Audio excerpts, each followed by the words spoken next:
Hi, Sumo fans. There's definitely a reason why I don't try to record at this time of night, typically. It just never seems to work out, but I'm here. So, we can have a good time, talk about today's matches, get pumped up, get excited. Without further ado, let's get to the business. So, today we had Wakataka Kage beating Oshoma. Another Awate. There's so many throws in this Yusho. It's amazing. I'm going to say what I said last night. He looks good. I'm cautiously optimistic that he is on the mend. Obviously, he's coming back. Hello, Monster. Obviously, he's coming back up to the top division. Then we can really see what kind of shape he's in. But I'm feeling much better about him than I was in previous tournaments. So I did not get to watch Juryo like I promised I would. It was just too busy of a day. This happens to me sometimes. So I missed all the matches. It's going to be up to you, Monster, to tell us what the good matches in Juryo of the day were. All I can say is the matches we can look forward to tonight, aka tomorrow for me, would be Endo versus Onokatsu, Wakataka Kage versus Shiden, and Onokatsu versus Endo. And this is just referring to the Yusho situation, basically. I am sure there are other very interesting matchups that we will hear about in the chat.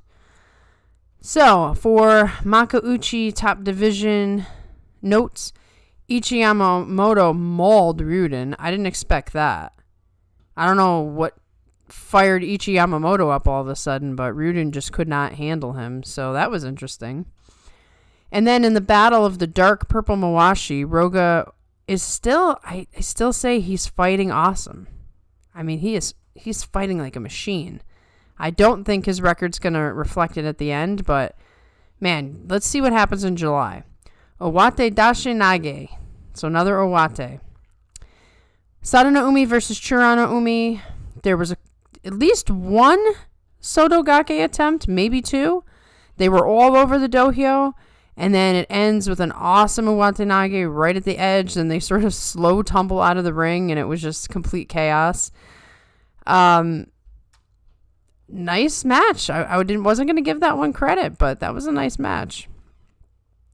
Shodai shows up to fight against Oshoma, but Oshoma is looking very, very tough.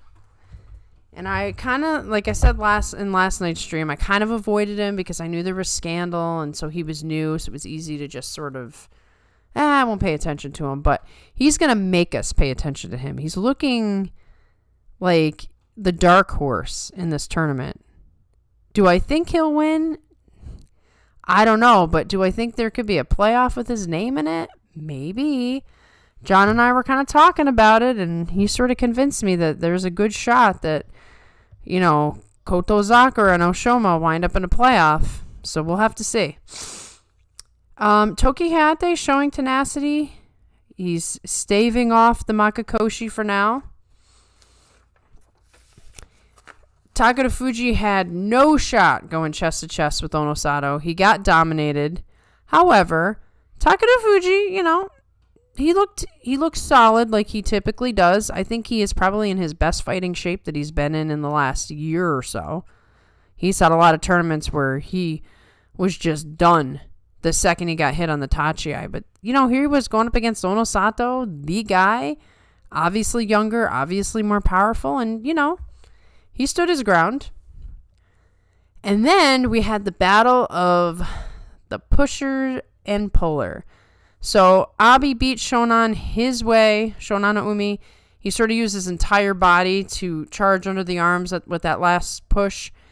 And my big note is the pull lost to the push. For sure, Shonan Umi was grabbing at the arms, trying to pull, but the momentum was on Abi's side, and there you go. It shows that Shonan Umi, while he is a big guy, is susceptible just like everybody else. And finally, the Hoshoryu match. he knew exactly what he wanted to do. He grabbed Mitakeyumi's belt so quick and escorted him out so gently that it was like he knew that was the game plan. There was no, what am I going to do? Obviously, Mitakeyumi's injured. But hey, he was good to Mitakeyumi. He held him a little bit, made sure he didn't fall out of the ring. So who says Hoshoryu can't be nice to his opponent? Simply not true. Simply not true. And then finally, that Wakamoto Haru Kotozakura match. Oh, man. Did I just sort of yell out? Because here's Wakamoto Haru. It looks like he has got Kotozakura on the ropes. And what does he do? Like I said last night, Kotozakura almost, I don't want to say allows you to take the advantage, because I don't know that he isn't trying to stop you, but he's very comfortable even if you have the advantage, because he's so large. And all he has to do is sharpen his ring sense and he will crush you. Absolutely crush you. He's really strong. And he sort of right there at the end uses his power to sort of force Wakamoto Haru down, and bam, knee goes down, he's done. And that's something that a stellar defensive guy can do.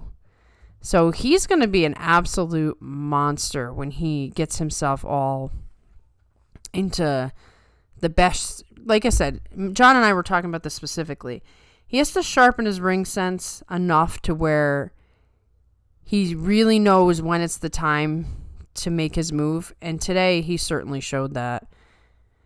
Poor Wakamoto Haru. That's all I can say. He gave it his all, and that was that. Unfortunately, these notes are a little bit out of order, so we're going to go back to some earlier matches. My bad. I thought that seemed a little short. So, Midori Fuji's going up against Kinbozan, and I predicted that he would get the Katatsukashi. He certainly tried for it. But Kinbozan was on to him and swatted him away and overpowered him, like what happens to Midori Fuji. And then in the Koto Shoho Ura match, that was wild. It was almost like with the combination of Koto Shoho's throw and Ura doing his safety dive, it was almost like Koto Shoho gave him a DDT. I was like, whoa, what are we watching? A hardcore match here? Ura goes down hard, but, Majin Buu pops right back up like he does, shakes it off, looks like he's completely fine. And you know what? We love you, Ura, no matter what. So it's getting rough here at the end of the tournament for him, but I don't think anybody's complaining about Ura, because why would you? And then Tobizaru tries to Henka, but it's real weak, and Takayasu just mauls him like a bear. It was very fitting. I thought, this isn't quite what Mitch wanted. He wanted to see him go flying, but boy, he punished him for that lazy Henka.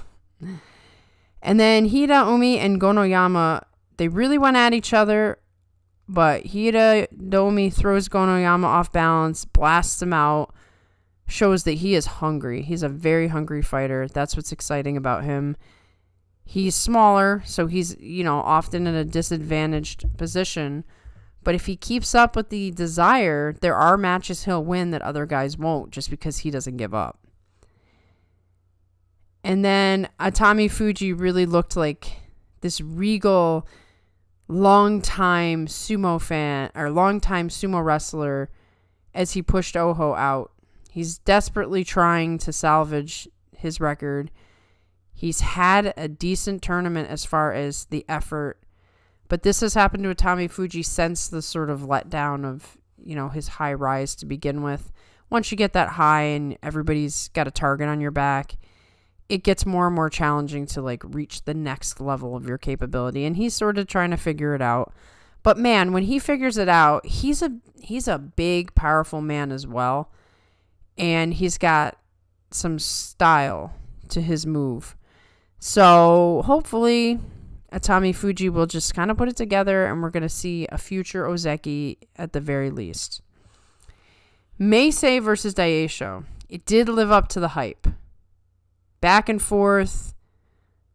Daisho tries the parry, but Meisei made an absolute amazing recovery and turned the tables. That's a match Daisho wants back for sure. I think he probably, I don't want to say he thought he won the match, but at the same time, I don't think he thought he was going to get turned around like that. That was kind of sad for him, but it is what it is. You know, I said it Tuesday night. This tournament is wide open, and some of these, you know, lower ranked guys who have no shot when there's a Yokozuna or when there's 4 Ozeki, they know this is their opportunity to do something big. So you're going to end up seeing some more wild matches and see a couple guys really push forward that might not usually put forth that kind of, you know, desperation in every match. And that's the kind of guy Meisei is. So, yeah, that was pretty much the day. We have to discuss the current ranking situation here. We have Kotozakura, Onosato, Shonanaumi, and Oshoma all tied. And then right below them, and this is all with a 8-3 record, and right below them with the 7-4 is Hoshoryu, Abi, Daisho, Meisei, Mitakayumi, Koto Shoho, Takara Fuji. So Kotozakura and Shonanaumi are going to fight tonight, tomorrow, depending on your time zone. And that's going to knock out one of the guys in there. And then Onosato is going to fight Ura, which that should be a win for him. However, Onosato is not necessarily used to Ura, so Ura could pull off some weird, wacky thing and play spoiler. And then we have Oshoma versus Wakamoto Haru. Oshoma's looking great. Wakamoto Haru is really got to be feeling like he needs a big win because things have not been going his way. So he's going to come at Oshoma hard. And Oshoma is the new guy, not used to Wakamoto Haru. So, you know, I think Wakamoto Haru has the edge here, but we'll have to see. So as we're going through this, I think the Kotozakura Shonanaumi match will be fascinating because Shonanaumi is a huge man as well. But he doesn't use his weight the way that Kotozakura does. They're both defensive guys. So what are we going to see? Are we going to see a stalemate in the middle? Who's going to use whose power on who? I don't even know how these two are going to engage. It's going to be interesting from the second the match starts to see how they actually fight each other. Like I said with Onosato and Ura's really licking his wounds at this point. He's gotten beaten, I think, 6 times in a row now. So he was 6-0 and now he's 6-6. But he's capable of anything. I never count him out, and Onosato is vulnerable. He went from being like the leader to now being tied with the leaders, and as soon as you slip into a giant group of guys like this, it's not easy to climb out and become the leader again. And then, you know, we just discussed Oshoma and Wakamoto Haru. So out of this list, who do I think is going to survive to be in the Yusho conversation on day 15 or be in the playoff? I think we're going to see Kotozakura. I think we're going to see Onosato. I think we're going to see Oshoma. And I think we're going to see Hoshoryu. Daisho, he's just, today's loss was crushing. Meisei doesn't have it yet. Mitakayumi is hurt. Koto Shoho is just having a good tournament. Takara Fuji is just having a good tournament. Abi could jump in there, but I'm guessing it's Kotozakura, Onosato, Oshoma, and Hoshoryu. No slight to Shonanaumi. I just don't know enough about him yet. He's been such an inconsistent fighter compared to like how he was hyped that I can't venture a guess on him. So I'm not going to bet on him, but anything is possible. So I'm done with my spiel. Let me check out your comments. Now I'm going to have to come real close to my computer again because I don't know what is up with the lighting in my room. The Torikumi is looking heat tonight. Kotozakura got away with one last night. Holy moly. Well, if you're good, as they say, then luck swings in your direction. So here are the Juryo matches that Monster says are good. Hakuyozan versus Haku Oho. Yeah, I did see a comment about how he's back. We'll have to talk about that. Shishi versus Sushi Manada. Shiden versus Wakatake Kage. Kazukano versus Kito no Waka. Kageyaki versus Tamashoho. Shirokuma versus Asakoryu. Tohakuryu versus Tochi Taikai. And Shima no Umi versus Chiyoshoma. There you go. Maybe I'll watch Juryo tomorrow. We'll see. Because I'm actually going to be up watching Top Division live. So maybe in the morning after I try to get some kind of sleep, I will have time for Juryo. Onokatsu had a real chance at going up to Makauchi. Well, we'll have to see. I don't know. Let me look. I'm saying I don't know. Let me look. I hope it doesn't time out like it did last night. Now I'm all freaked out about that. Okay, Juryo. And I'm aware that you guys are like... Okay, so Onokatsu's all the way down at Juryo 12. So, barring winning the Yusho, he's not coming up to Makuuchi yet. And even with winning the Yusho being down at 12, I don't know. They could possibly stick him at 1. But, I am certainly not the expert on promotion demotions. For sure not the expert there. Okay. Endo versus Onokatsu. Did I put that on my Juryo notable matches? Yes, I did. Okay, quick Juryo notables for tonight. It's 9 out of 14 matches, not a night to miss. Okay, I'll do my best. Haku Oho is back. Makes me think maybe it wasn't COVID. Well, I think COVID, the regulations are completely different now. Like, COVID is now just you're out for a day, 2 days. I don't know what they do in Japan, but basically here, COVID it's not the same thing as it was in terms of your restrictions and all that. Onokatsu will have to win out to get promoted, I think. I think he's got to win the Yusho to get promoted to Makauchi, but like I said, I'm not the expert. You're probably right, Takeru Fuji style. But maybe he could do it. He's tough. I'm assuming you mean Onokatsu. Shonana Umi tried the Tohakuryu special on Abi. Almost worked too. You see, the thing about fighting Abi is he's just as wild as a puller in the sense that, sometimes his thrusts miss. Sometimes his footwork just flies out of balance. So trying your brand of sumo on him, especially if you're a puller, yeah, makes sense to do. But if he's on point and he can sort of get under you the way he did to Shonana Umi, there's nothing you can do. There's just nothing you can do. He is powerful. He's just not always precise. I was half expecting Shonana Umi to kick Abi.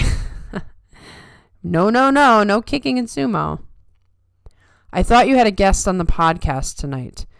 No, I am guesting on a live sumo show. And by tonight, I mean 2:45 in the morning. So the reason I'm early is because I am going to do this show, try to go to bed for a couple of hours, and then get up at 2:45 and do the, it was Salt City Sumo. It is now called the Sunday Morning Sumo Show. So John and I will both be on, and we will be doing the commentary while the matches are going on live. So I will be watching Makauchi live and commenting. Please pull up Takayumi. I think this is a typo. Looking toast.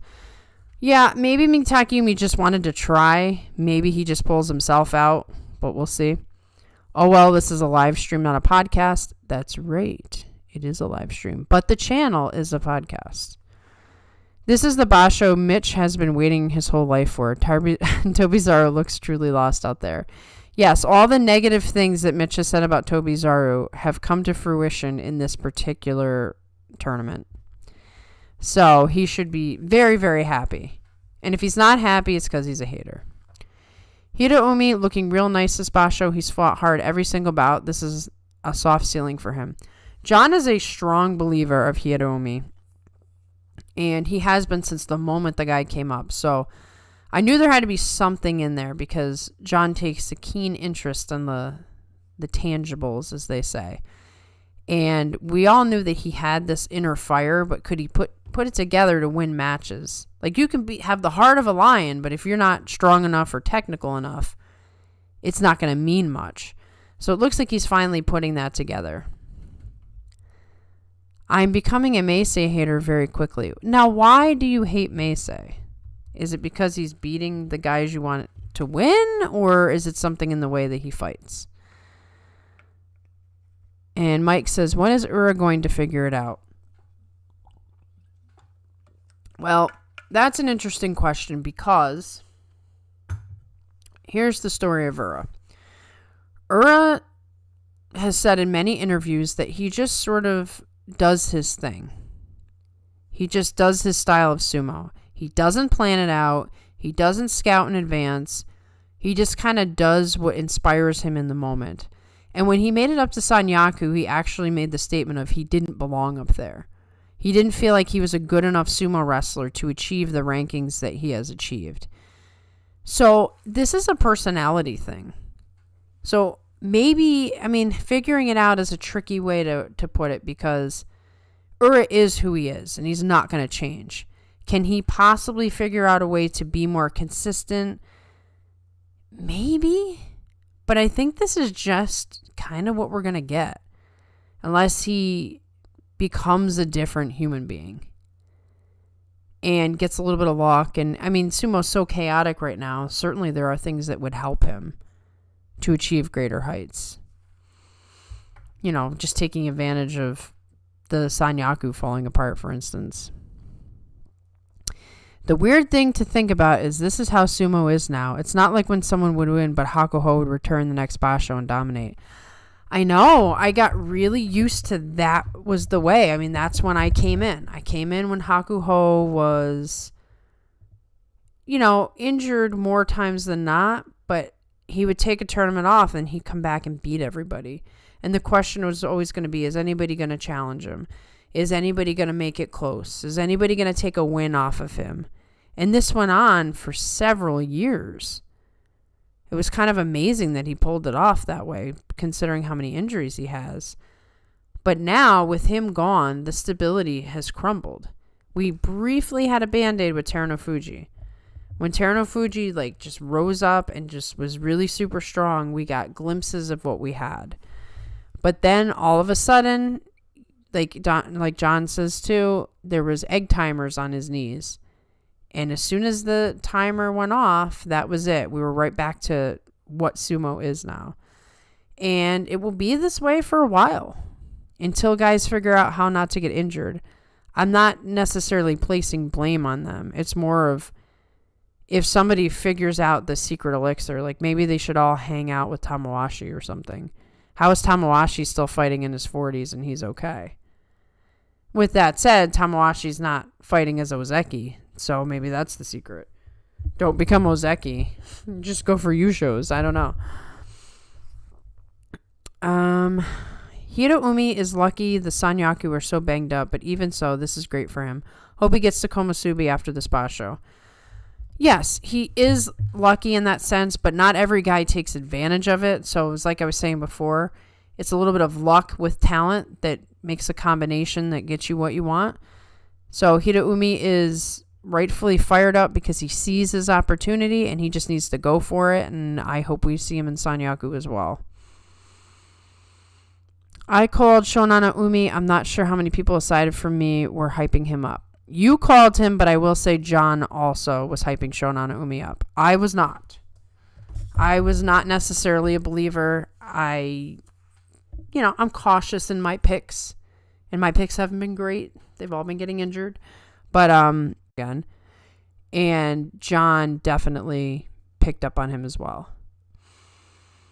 Meisei messes up everything. He beats the guys I like and causes chaos.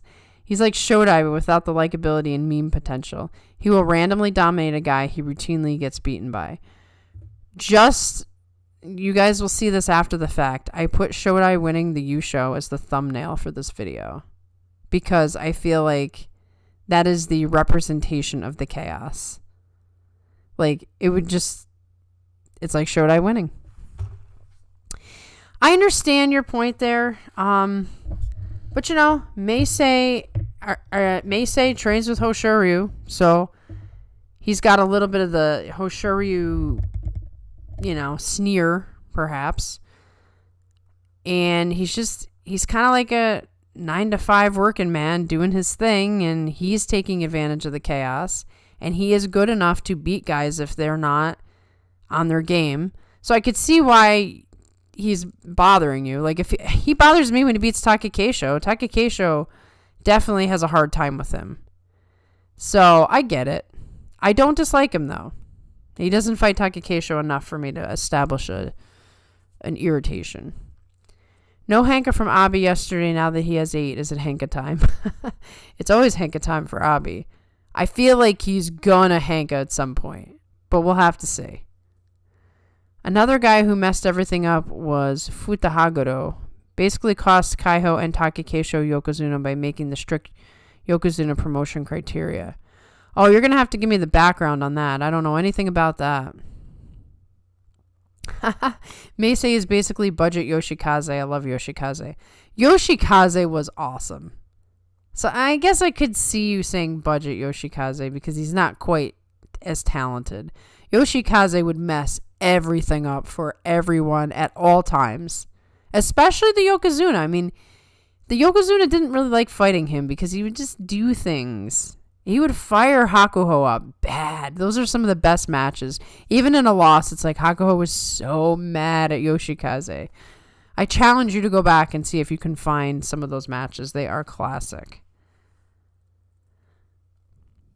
Futahaguro sucked so bad as a Yokozuna, the JSA made the made the 2 Yosho in a row rule. Yes.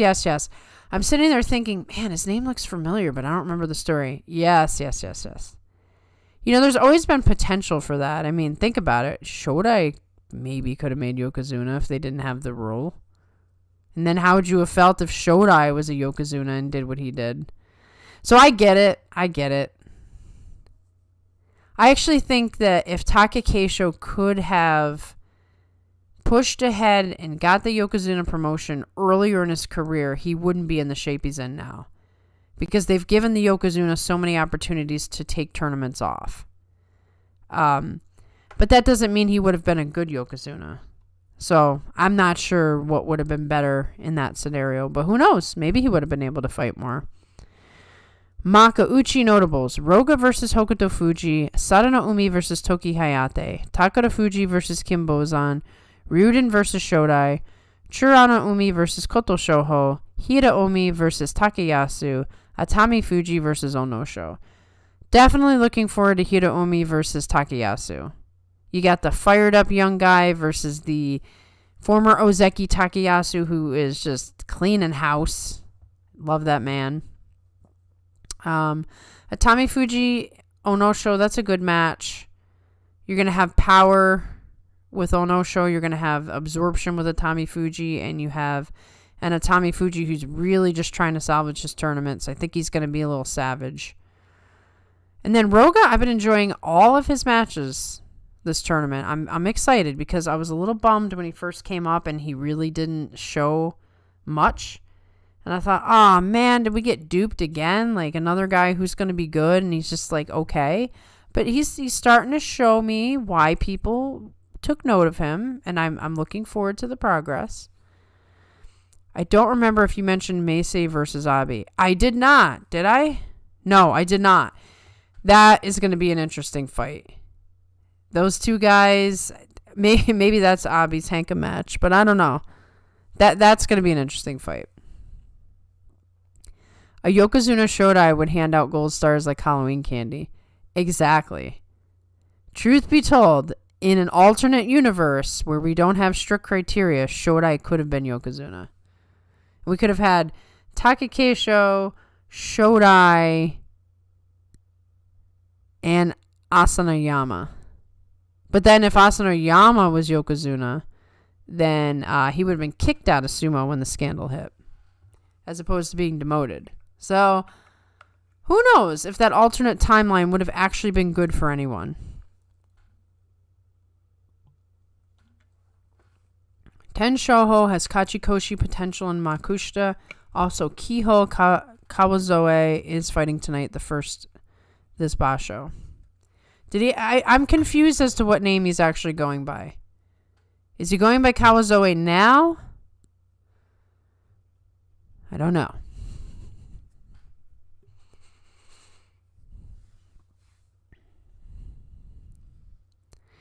I have to say I'm a little underwhelmed at this particular moment. There was like some excitement brewing, and then today was kind of like, I'm waiting to really see who's going to be in this at the end, and really watch the guys fight for the Yusho. Like, I kind of wish there was one leader that everybody was chasing instead of this like wishy-washy stuff, because it's so chaotic now. We could wind up with a 4 or 5-way playoff, which will be very exciting on day 15. But leading up to it, it's just going to be like shuffling cards for a couple of days until you can really get excited. Oh, yeah. He's going by Kawazoe. Okay, it's Kawazoe now. 6-0 Fuji Seiyun versus 6-0 Tsukidashi Kusano tonight. I think you mentioned that last night, actually. And that's the Makushita Yusho finals? Okay. Hopefully I will see that. I feel really bad that I didn't watch the lower ranks today, because I said I was going to, and then I just got doing things and just kind of forgot that I was going to do that. It's not as easy anymore to find the lower ranks as it used to be. It's getting more and more challenging.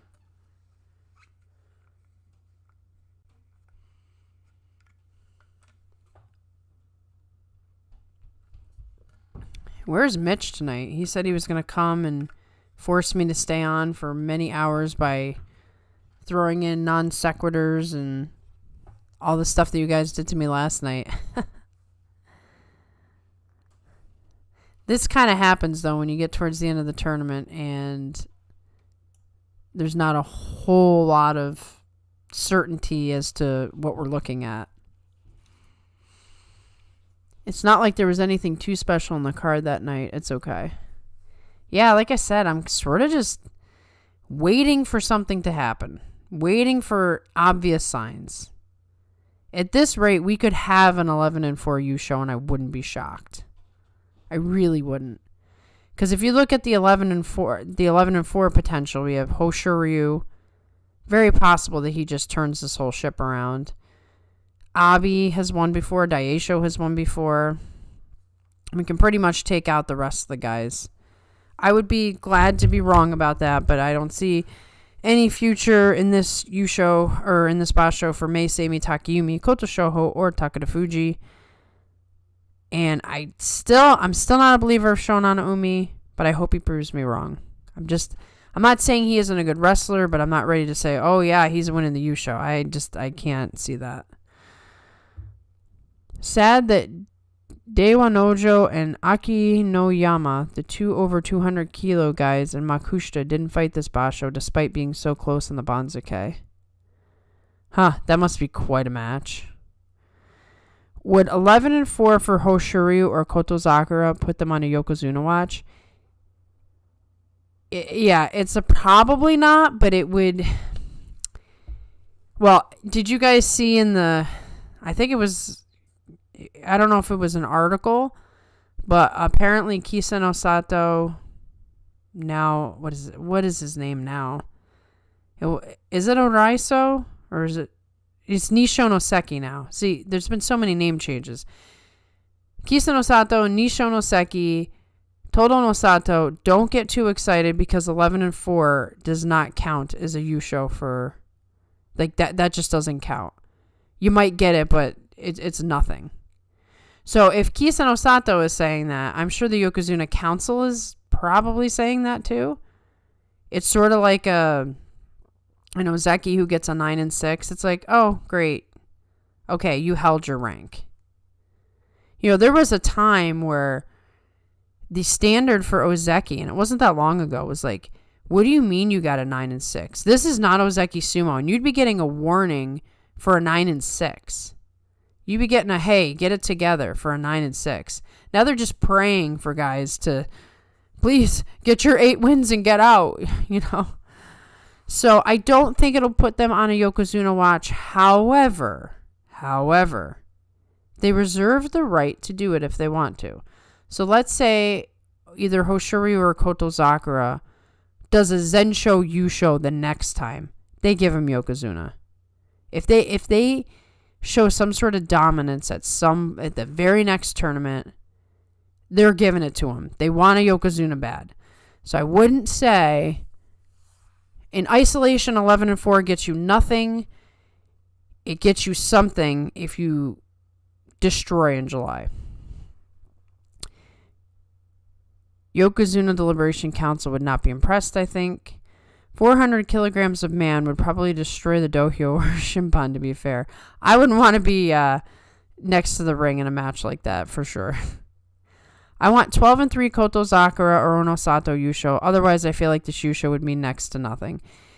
That's what I'm saying. Like, right now, I'm not feeling too hyped or thrilled about the Yusho. The fact that our tied guys, the best they can do is a 12-3, and I don't think any of them is going to win out at this point, then it's a little like,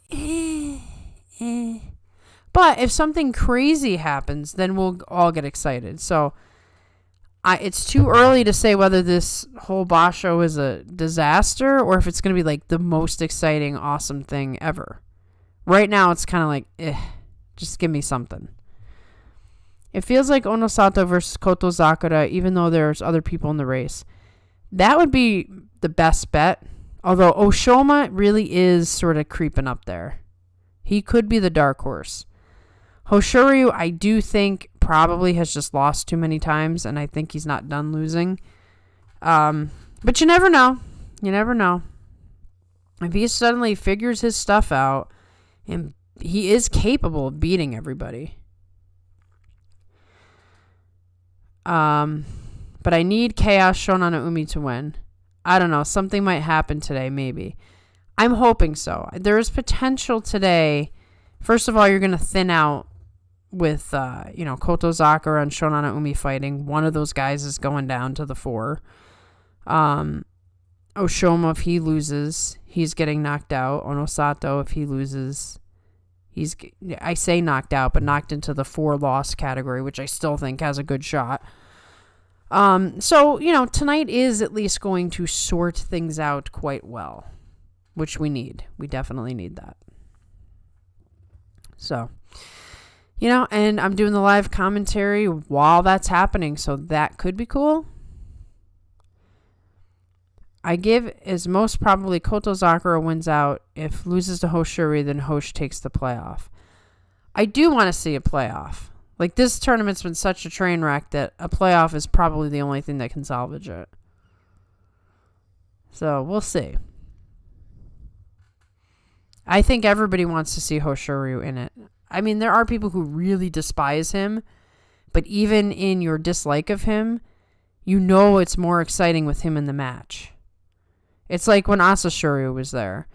He's definitely not quite the fighter that Asashoryu was, but it's like people loved to hate him. And when Hakuho came up, he actually was like the good guy.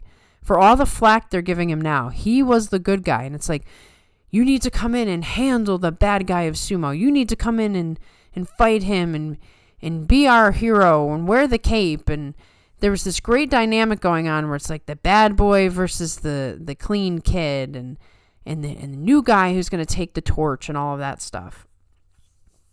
And there's hints of that in Hoshoryu. It would be nice to see it come out.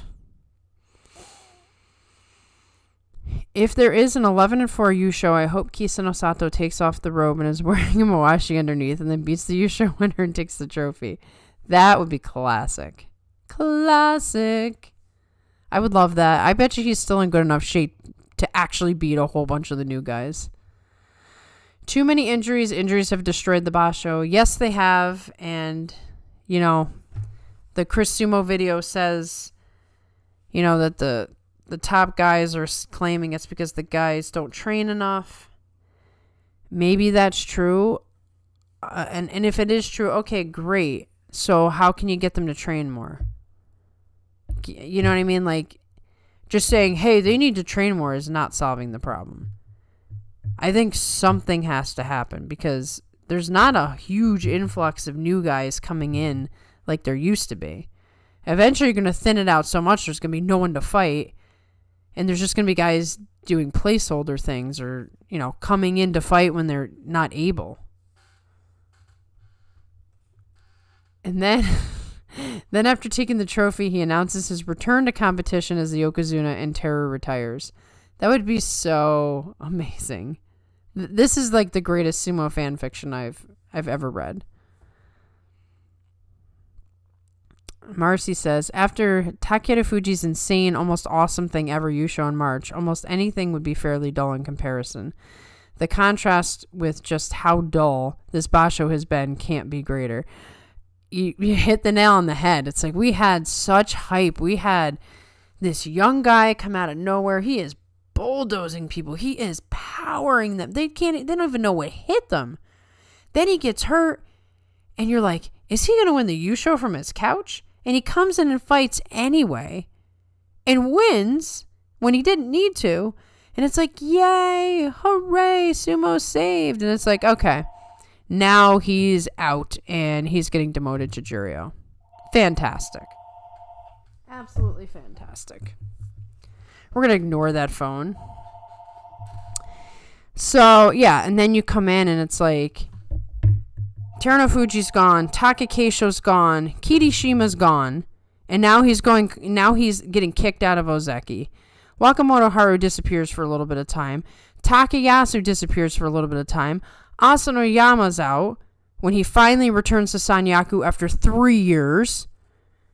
Yeah, it really can't be any more like, ugh.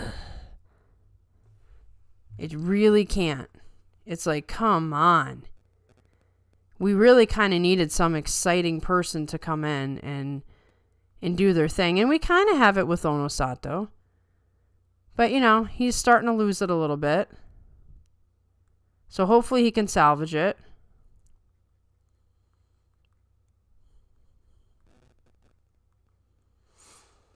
Let's see. I think Kisei has gained weight in retirement, and I doubt his shoulders got better, so I'm afraid if he takes off the robe, Shodai takes the Yusho.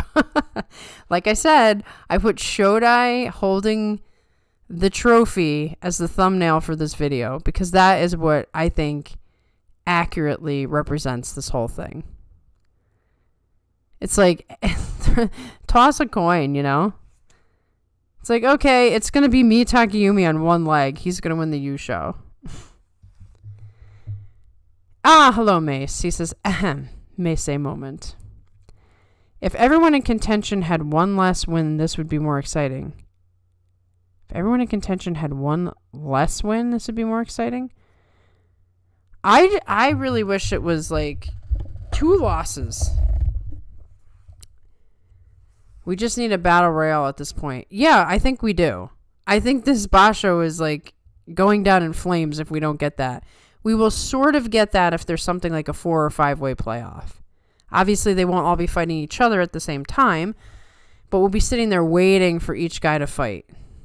So I think at this point, we need multiple guys in a playoff to salvage this Basho. Sorry, 1 less loss, not 1 less win. Yes, that's what I was hoping you meant, because I feel the same way. Like, that's part of what's bumming me out. It's like, are you serious? Like, the top 4 guys are 8-3. We don't have like one guy with 1 loss. Like, there's no chase. It's like everybody's just kind of mediocre. Not one guy on this list can you say has dominated. You can say Onosato has shown the most poise. And you might be able to make a case for Oshoma. As far as Kotozakura, you know, he's strong, he's solid, but the sumo was not exciting enough to pull this to pull this out of the doldrums. We're going to need like just the final result.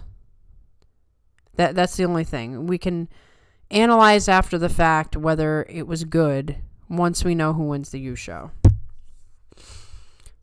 No, Battle Royals. No Terunofuji in Fortnite. Start a petition to put Terunofuji in Fortnite. Don't do it. Oh, Terunofuji. Who knows? Who knows? He's probably... It is a shame, honestly, because if Terunofuji could have gotten himself into decent enough shape, he probably would have won this whole thing, got the 10th Yusho, and we would have been talking about how great it was. And he retires with 10 Yusho, and he goes out in a blaze of glory, and instead we're like, oh, yeah, he made it 2 days. Try not to get bummed out here. Somebody bring up a topic that's very exciting and makes us happy. I'm still wondering where Mitch is. I told him what time I was going to be on.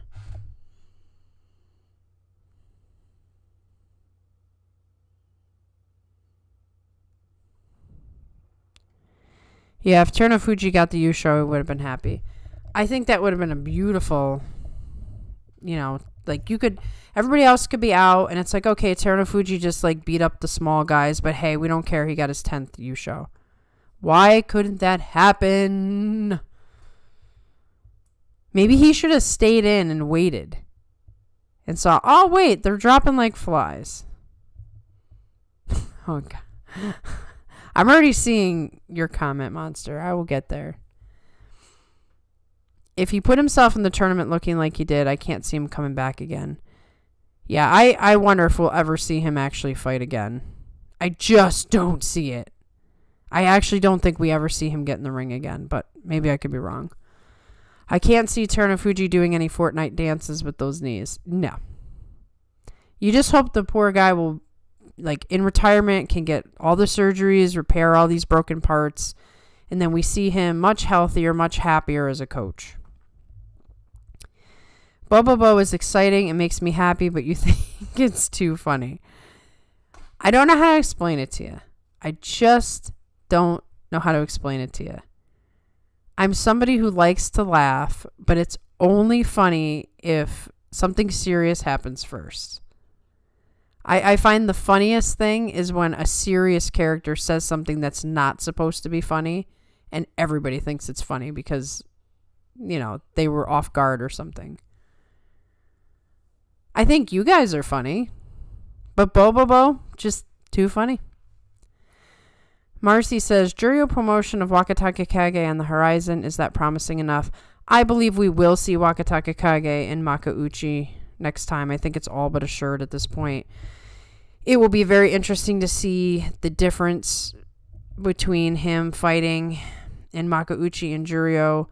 Obviously, the Juryo guys are smaller. The Tachi guy is less intense. But he's been in there for a couple of tournaments now, so hopefully he's rehabbed himself and he's ready to, fight the tougher competition. With that said, I just got done talking about how half the Sanyaku isn't even there, so who's he going to fight? Maybe he'll just come in and clean house and he'll be the story in July. He'll come in, Maegashira 14 or something, and win the whole thing and return to glory.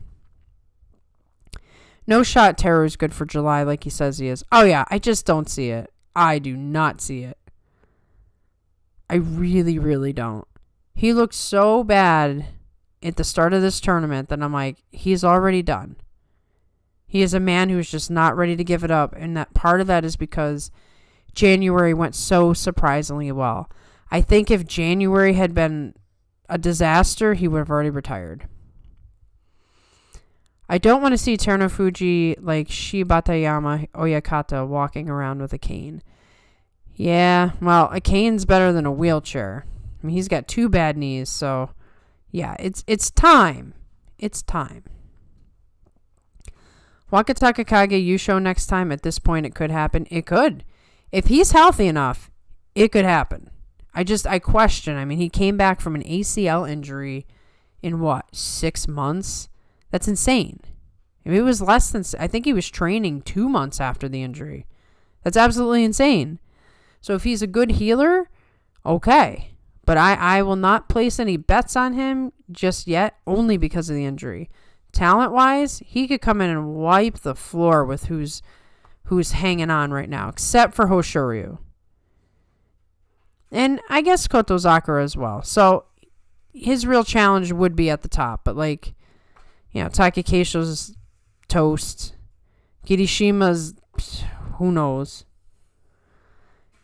And Monster is reiterating who he thinks will be promoted. Endo, Chiyoshoma, Wakatakakage, Kageyaki, Bushozan, and Onokatsu. I mean, for sure, I think we see Wakatakakage. Jiro promotion, kinda thin. Only 3 good promotions so far. Yeah, even Juryo, we had a couple of waves of okay, this is the next great guy. This is the next great guy. We had Kim Bozan and Gonoyama. We had Roga, and we had Hokuseiho, who, ruined everything.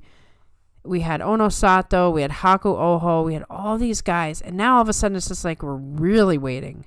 So Juryo's a little thin, Makauchi's all beat up. We're sort of waiting for something. Even less Makushita to Juryo promotions, I think. But we got 4 demotions at least, and if Roga or Toki Hayate lose out, they could also force an unusual promotion. Probably 4 promotions. How will Endo do back in Makauchi? Will he be like Takeda Fuji or keep going up and down? I don't know, because his performance in Juryo is surprising me. I had sort of written him off as okay, he's finally... his persistent injuries have finally gotten to him. He's probably going to be in Juryo like Kageyaki and just stuck there for a little while. And here he is beating everybody. His energy seems to be back. His fight seems to be back. But like I was saying, there's just such a big chasm between Juryo and Makauchi that he might come back up and he might be full of fire on day 1 and then get slammed, 5 days in a row, and it's he's right back to Juryo again. So, I don't know. I wouldn't even venture a guess on him yet because I just don't know what his physical condition is. Onokatsu is another hot young gun, looks great. He's one of the few where, you can get a little bit of excitement. We had, just 2 tournaments ago, we were excited for Haku Oho, and it's fallen apart. So hopefully he keeps himself in good shape. I'm looking forward to seeing him. Already ready for some new excitement after this tournament. Onokatsu looks real for now. Ever since the Hokuseiho thing was first uncovered in late March, Basho Sumo has been kind of weird. Yeah, it really did just suck the life out of everything, didn't it? I mean, you have the greatest wrestler of all time, Hakuho. He goes from the highest of highs to the lowest of lows. We get a wrestler kicked out. We have wrestlers who have been abused for a year. The Yokozuna Council strutting around. Everybody's angry all over the place. And then all of Hakuho's guys who were just starting to come up and we were getting excited. Now they're just thrown in a closet somewhere in Isegahama. And it just, everything has just been bummed out since then. I hope the Yokozuna Council and the Sumo Council and every other council that they have starts to try to bring some happiness and positivity and make it easier for the wrestlers somewhere along the way so that we can have fun again. Why the chasm? It's just the next step in rank. The number one thing that Juryo men always cite that's different when you get to Makauchi is the speed and the power at the Tachiai. So if you watch a lot of Juryo matches, you'll see them sort of engage. You're going to see some guys really clash head to head, but you're going to also notice it's much slower. When you get to Makauchi, getting slammed in the head 15 days straight wears on you after a while. And when those guys are way faster than you and they've got your belt and they're throwing you, or if they're running circles around you, it really comes down to stamina. You have to have a lot more stamina because, I mean, most matches are actually won on the tachi. You know, so if the tachi, if the difference in power and speed is that much greater, then everything falls with it. The stamina, the fatigue, the injuries that come with it.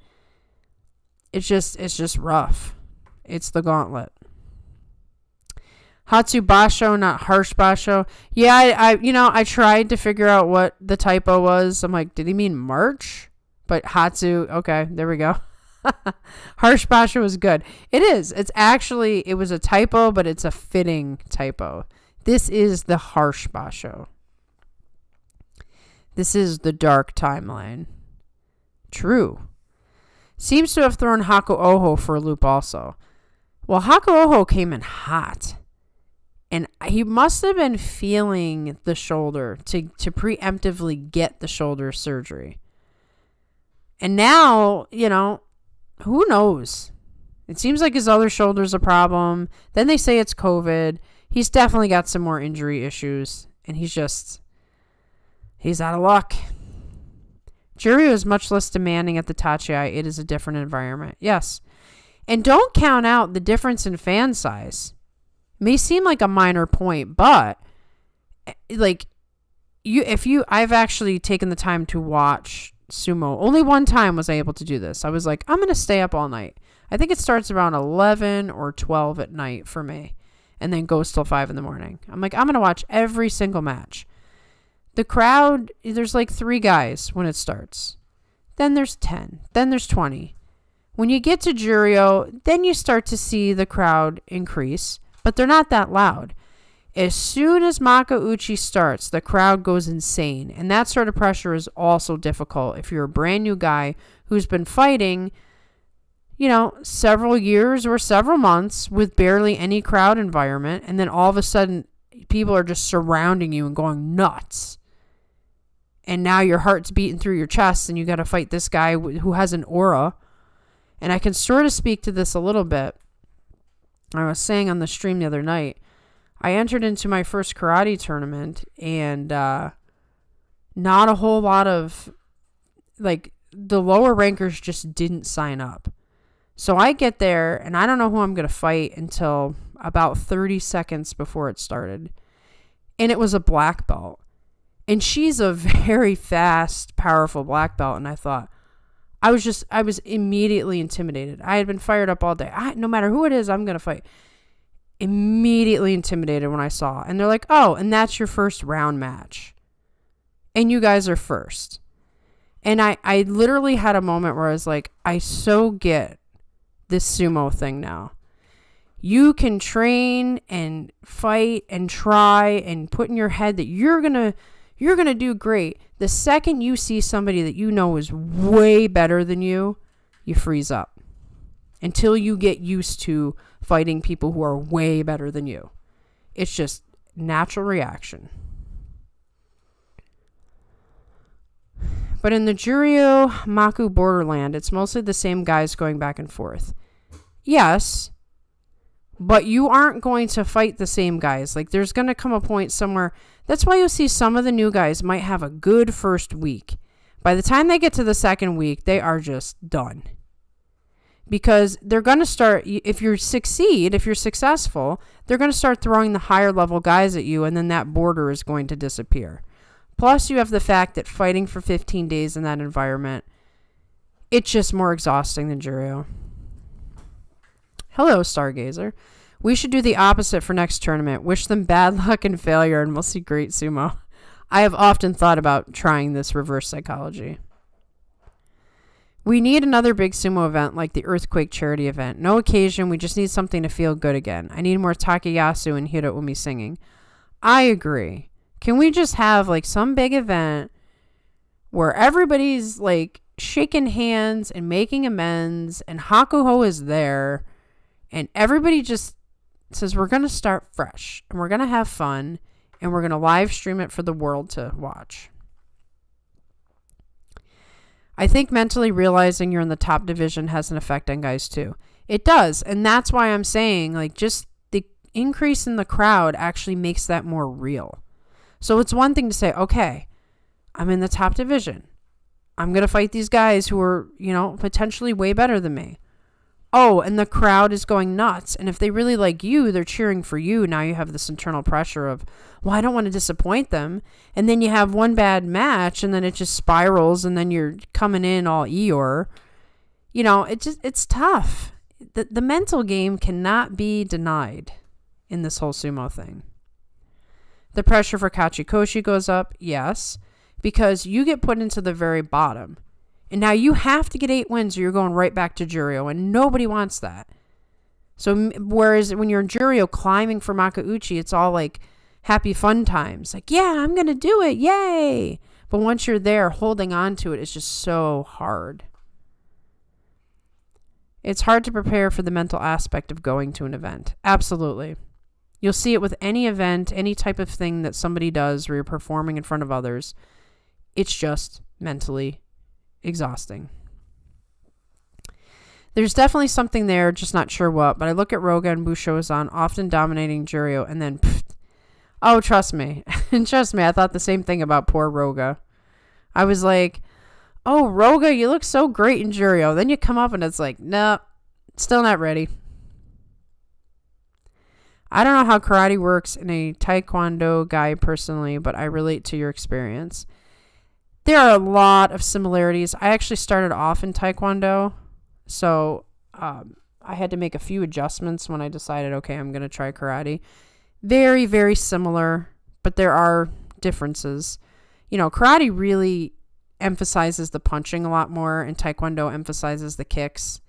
Minor distinction, but in a sparring match, you feel it because that reverse punch is how you score points. And all I want to do is kick because I spent more time in taekwondo up until this point. And the kicks, they're harder to get. It's really hard to get a point with a kick unless you are really, really fast. And me compared to a black belt, not fast. Nope. That woman expertly kicked me in the head, and it felt like she just flicked me with her finger. And I was like, yep, I am totally outmatched. But hey, like I said, it was good for my sumo commentating because I suddenly understood what it must feel like to make it up to Makauchi, and then you're staring at your opponent. You have no idea who you're going to face until like right before, maybe a day before. And you're staring across, and you're like, yeah, no, I'm not ready. Nope. Thought I was ready. I'm not. Better just suck it up and deal. Well, Roga wasn't that dominant in Juryo either. He wasn't dominant, but he looked a lot better. He was pretty good the first time he got promoted, but right back down again. That hangs over your head. That totally hangs over your head. Like, no, I want to stay here. I finally got it. Like, you work so hard to get to the top division, and then in just one tournament, you're back down. I mean, that's got to hurt. Instead of fighting in the Jungyo, replace it with singing. I could be down with that. I love that. There's a lot of good singing sumo wrestlers. Hard to say how you deal with that, though. I think just exposure. The more you fight in Makauchi, the less intimidated you get. And I think we see that a lot with Kimbozan. He's a great example of that. He seems so very timid the first... I don't even know how long he's been here. At least the first 3 Basho, he just seems so tentative. This Basho, he actually is starting to look like he belongs here, and I think it's just... He's done it enough times now. It's less scary. It's less intimidating. He's gotten injured and recovered. So injuries aren't like the worst thing. They don't always take you out. Sometimes you can just get hurt and bounce back. The Jungyo is a problem, but not that they're really fighting, but the traveling and standing around takes up all their time between Basho. Yeah, you're not really getting to train. And if they really think that training is the issue, they've got to give them more of an opportunity to train. Now, during COVID, they canceled all of it, and it didn't improve the wrestlers at all. I think we had less injuries, though. We had less injuries, but the quality of sumo seemed to go down a little bit. So, I don't know what the solution there is. Yeah, Jungyo is kind of dumb. It's dumb from the standpoint of sumo training, but it's not dumb in the point that they're trying to keep fans. They got to go out to the countryside. They're not going to get the passionate support if they just ignore the country and only go to the city. Because the city folk have lots and lots of different options as to what they can do. And they're not always going to choose sumo. So this is sort of the promotion side of it. And unfortunately, the sumo wrestler is the product. So if they don't go out there and take pictures with babies and shake people's hands and put their handprints down, sumo's not going to survive without the fans. And Jim, right after that, says, except it's great fan service. But since it's also a fan meet and greet, I wonder if people in Japan would get angry if they stopped doing Jungyo. You better believe it. You better believe it. Jungyo is dumb but necessary for publicity and money. I don't see why all the top guys need to go. Agreed, guys. So we're all on the same page. I didn't even have to go through my whole spiel because you guys pretty much did. I would suggest featuring more lower ranking guys, have the top guys work in rotation. I agree with that. That's basically what we would do here in America. You typically wouldn't put your top guys in these events unless there was a reason. It would be a special one-time only thing. With that said, it is pretty special for the fans that they do get to meet all those guys. So, I feel bad saying, hey, forget the country fans. You just stay out in the country. It's kind of a cool thing that they do. So, I don't know. Maybe less tours. Maybe don't travel as far. I don't know. Kimbozan destroyed Juryo, 3 or 4 basho. He had double digits. Then he had 11-4 Kanto show in his debut, then 2 consecutive Makikoshi. Yeah, I think he was nervous about injury. He kept talking about it in all of his interviews. He probably was feeling the pain of fighting in the top division for 15 days and realized, some of my body parts aren't working the way they used to. And it got in his head, I think. I do appreciate how accessible Rikishi are to meet in comparison with most American sports players. Yeah, how many American sports players have any of us ever met? I've been to many baseball games in my time, many hockey games in my time. I will say I have actually been able to meet some big names in hockey, but in baseball, no. They have to retire first. You're not getting anywhere near them. So it's kind of special, especially with sumo being it's called the national sport, but some people actually say it's not. As far as popularity, I can't get into that. I'm not Japanese and I don't know. But, it's a very special thing that the top guys will come and meet you and talk to you as if you're somebody important. We do not get that in America. There's such a chasm between the important people and the little guy, even though the little guy pays for the important person to become an important person. It's a little unfair. So I have a hard time saying, no, the top guys shouldn't go see them. It's kind of a beautiful thing that they do that. Let Shodai do all the tours. He looks good when he's not fighting. Hey, he looks like... So a couple years ago, the craft store Michaels decided to sell a sumo glass ornament for your Christmas tree. It looks just like Shodai. So Shodai is the quintessential image of a sumo wrestler. And yes, Shodai should go everywhere and talk to people, and he could be an ambassador for sumo. As a young person, I don't get that excited about meeting famous people since you can already talk to many of them on the internet. It was the opposite for me. I don't feel like I'm a young person anymore, although I'm not that old. When I was a young person, I liked the idea of meeting famous people, and now I don't care at all. I think if I saw, there's a few exceptions. I think the only person I ever want to meet in my lifetime is Taki Keisho. But I don't think I would know what to say. I'd probably awkwardly just walk over, see if I could take a picture and run away and say nothing, because what am I going to say? He doesn't know me. We're not going to have a real friendship. So it's kind of at least I got to see you, man. But any other wrestler or any other, sports figure in America, you're just never going to know them. You're never going to meet them. You're just going to be looked at sideways. So it's I have no interest. Absolutely no interest. Side note, did you see Nishiki Fuji's dislocated finger, heavily focused on Grand Sumo highlights? No, I need to go back and watch Grand Sumo highlights. I did not notice that. I'm happy to say I didn't see it. Yes, that finger looked really bad, but fortunately I think he will still be able to fight. Yeah, if you look at Daisho, you can break a lot of fingers and still fight, but boy, it's not easy. People suck. I don't need to meet no famous people. Yeah, I mean, at this point, it's like, what is fame? That doesn't mean anything to me. You know, like, I really will tell you, if the most famous person in the world walked down the street in front of me, I would ignore them. I have no desire to go up and, like, they're just a person, and the best that I'm going to get out of the interaction is, you know, maybe a picture, maybe a sign. Who cares, though? Who am I trying to impress? Nobody. But to me, Takakeisho is different. I can't explain to you why. Like I said, I wouldn't even say anything to him probably. I would try to get a picture with him. But I probably would have absolutely nothing to say. I would be more nervous than excited to meet a famous person. If I ever met Takakeisho, he'd probably want to put me in a restraining order. I'd be so excited.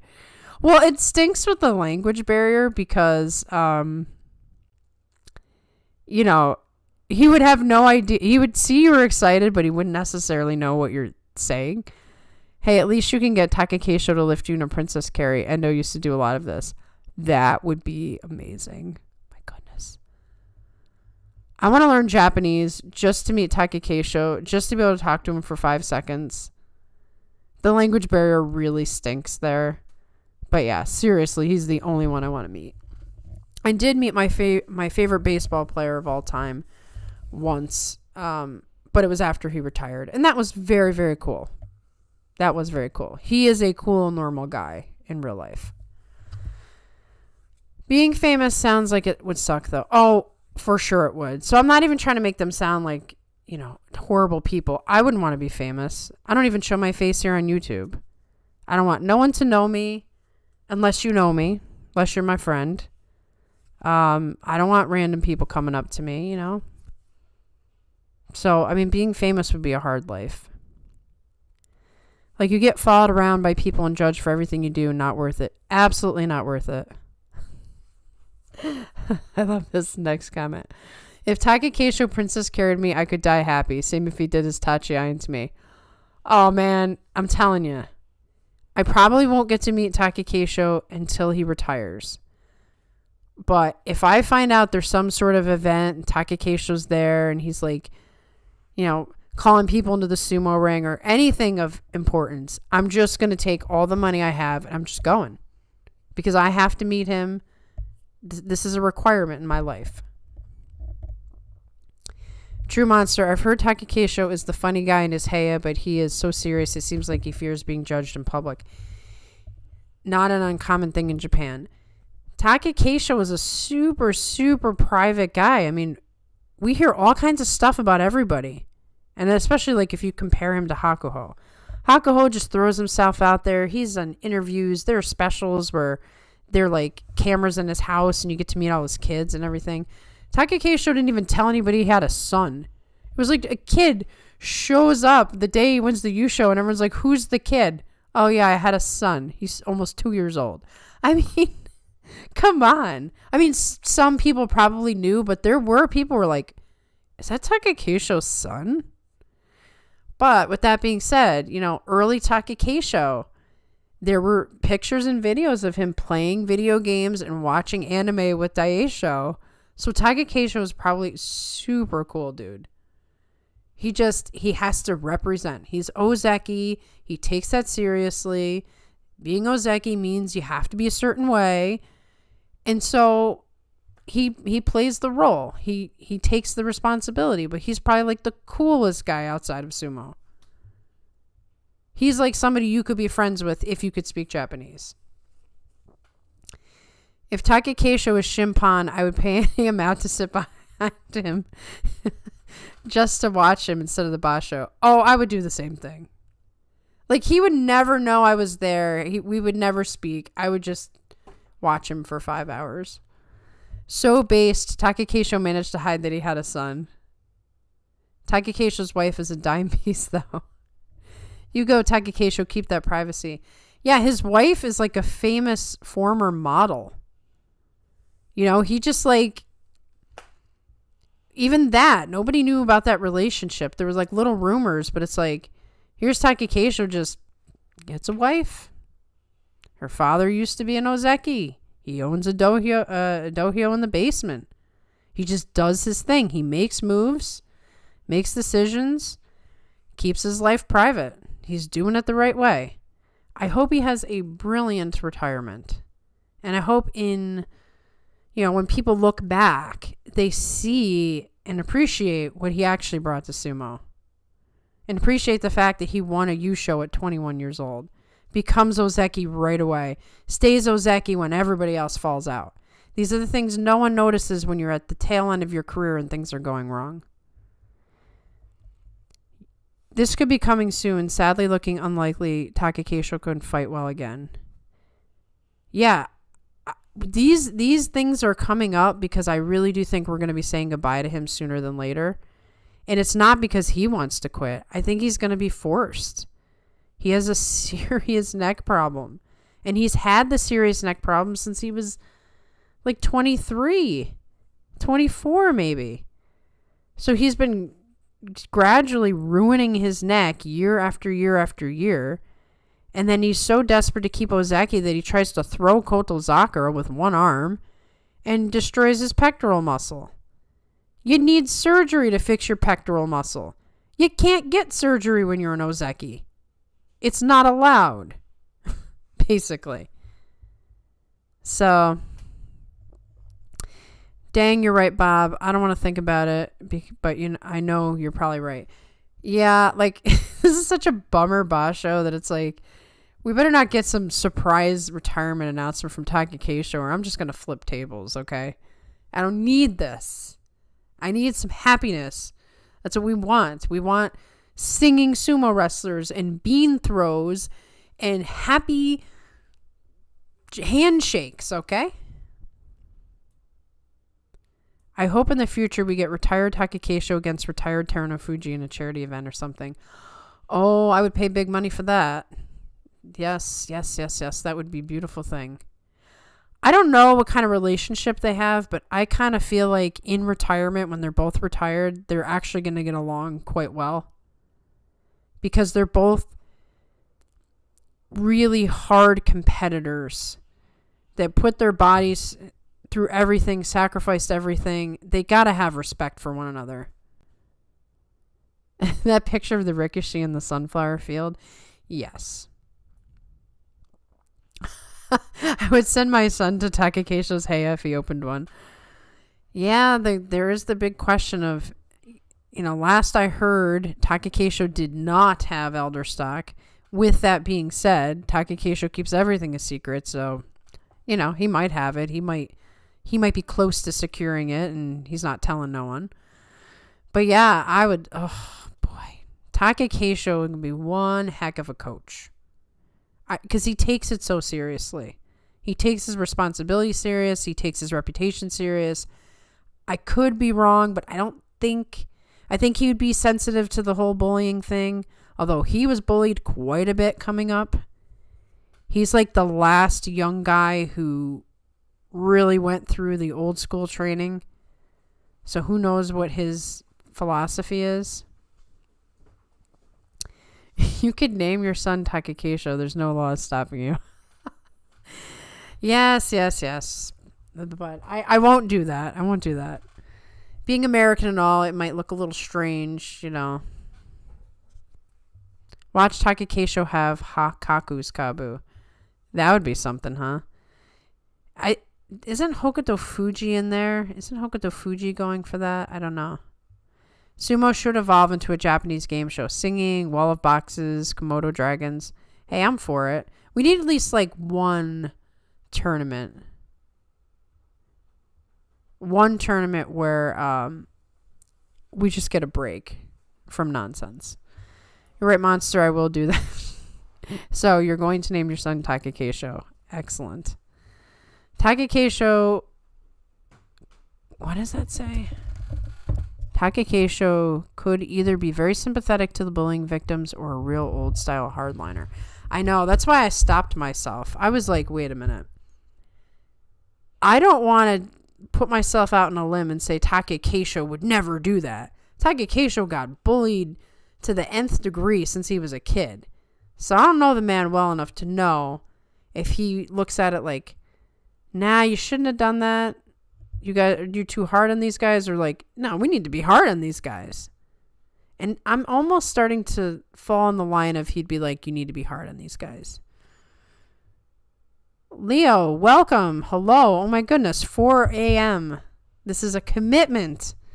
I'm definitely glad you are here listening to us live. Thank you for coming. We're having fun talking about Takakeisho outside of sumo and cool sumo events in which we get a break from all the drama and just get to have fun. Hard to predict where he falls with his mysterious personality. Yeah, I feel it's more than a feeling. The few, show interviews that he's done, because he doesn't really do many interviews either. You can tell he's a thinker.